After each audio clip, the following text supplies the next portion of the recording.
Yeah, I was very mechanical as a kid. I always thought building things with my own hands was cool.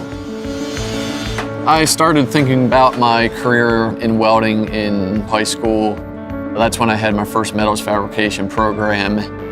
My older brother went to Thaddeus Stevens for mechanical engineering, and he really enjoyed it, got a very good job, and that's what led me to Stevens.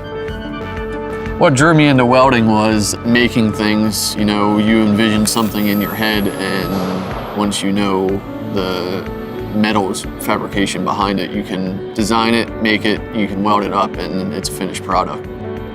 Some of the most memorable projects would definitely have to be the hyperbaric chamber, the oil filter housings for locomotives. One thing I enjoy is a challenge, and doing this kind of work, you are presented with a lot of challenges. You learn every day new ways to do things, and that is a very big eye-opener.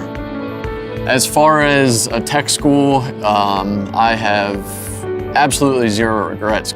Straight out of school, my brother and I purchased our first house together. I'm starting to look for my first house with my girlfriend, which is something that not a lot of people can do at 23 years old. Financials after leaving Stevens are awesome. You're given the opportunity to go into a lot of different careers out of the field that you chose.